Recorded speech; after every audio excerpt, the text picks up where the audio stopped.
ఉన్న సగటు వ్యక్తి మౌనాన్ని ఆశ్రయించారు.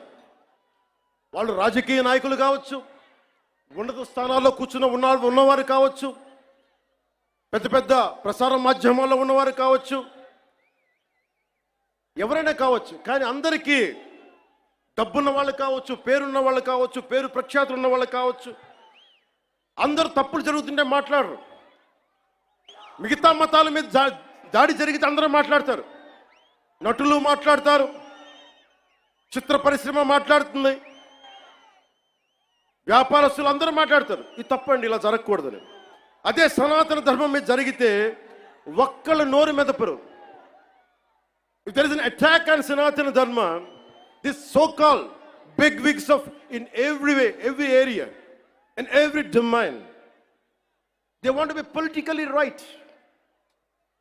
Let me tell you, I hate to be politically right. I prefer speaking truth. In words of Rashtrakavi Ramdhari Singh Dinaka, let me tell you, जो सत्य जान कर भी न सत्य कहता है या किसी लोभ के विवश मूक रहता है, उस कुटिल राजतंत्र का धैर्य को धिक्क है. यह मूक सत्य का सत्यहंता कम नहीं वधिक है. తప్పని తెలిసి కూడా మాట్లాడటం ఇంకా తప్పు కదా. The hottest places in the hell are reserved for those who in times of great moral crisis maintain their neutrality. This is from Inferno written by Dante Alighieri. అంటే తప్పని తెలుసు మీకు, హిందూ సనాతన ధర్మం మీద దాడి జరగడం తప్పని తెలుసు, మీరు కూడా హిందువులే, కానీ మాట్లాడరు. భయం మీకు. నాకు అలాంటి భయాలు లేవు.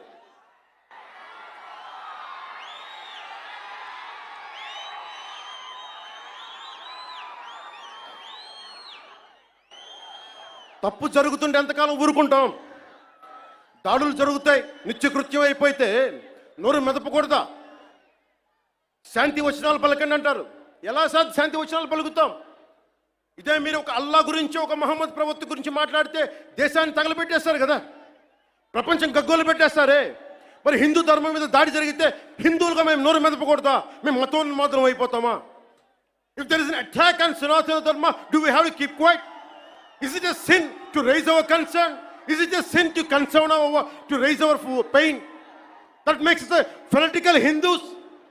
This is what you secularists say.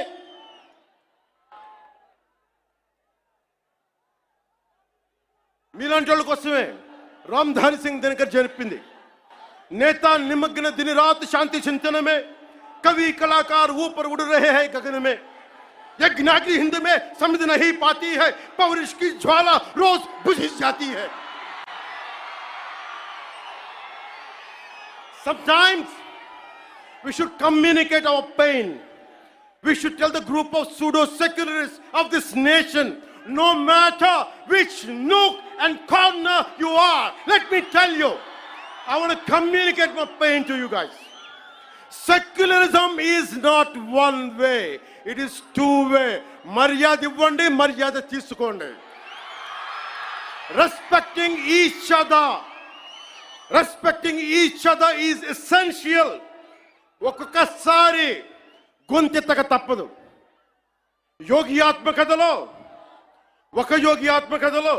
నేను 10th క్లాస్లో చదువుకున్నప్పుడు ఒక పాఠం చదువుకున్న, దాంట్లో ఒక పేజీ, ఒక గుడిలో చాలామంది భక్తులు వెళ్తూ ఉంటే ఒక యోగి వస్తాడు అక్కడికి. ఆ యోగి వస్తే భక్తులంతా చెప్తారు, ఇక్కడ పాముంది, విషనాగుంది, అది కాటేస్తుంది, మమ్మల్ని ఇబ్బందులు గురి చేస్తుంది అంటే, పిల్లలు భయపడిపోతున్నారంటే ఆయన దివ్య శక్తులతోటి ఆ సర్పాన్ని పిలిచి దాంతో మాట్లాడి కాటేయకని చెప్పాడు. కొన్ని నెలల తర్వాత మళ్ళీ అదే దారిలో వెళ్తూ ఉంటే ఆయన వస్తే మళ్ళీ అదే నాగుపాము కనిపించింది. ఈసారి బాధపడింది. ఏంటి బాధపడుతున్నావంటే, అదంది, నువ్వు కాటేయద్దని చెప్పావు, నేను కాటేయకుండా మంచిగా ఉందామంటే ఈ సమాజం నన్ను చిన్న పిల్లోడితో సహా కొడతా ఉన్నారు నన్ను.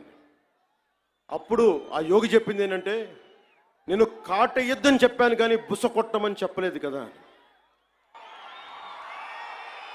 మేము దాడి చేయట్లా, మా ఆవేదనను వెళ్ళగక్కుతున్నాం, మా బాధని, మా ఇబ్బందిని చెప్తున్నాం.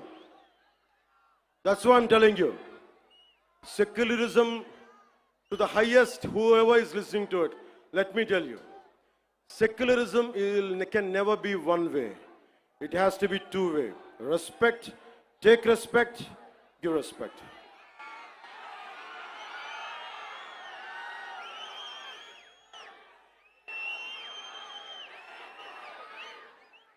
ఇదే రామ్ధారి సింగ్ దినకర్ది తల్వార్ అంటే ఒకసారి బుస కొట్టడం దాని మీద చెప్తున్నా. ఒకసారి మన దేవతలను చూడండి, విభిన్నమైన హస్తాలు ఉంటాయి. అమ్మవారికి ఉంటుంది. రేపు రోజున దసరా, అమ్మవారి చేతుల్లో ఖడ్గం ఉంటుంది, అంకుశం ఉంటుంది, కొరడా ఉంటుంది, అభయహస్తం ఉంటుంది, వరద హస్తం ఉంటుంది.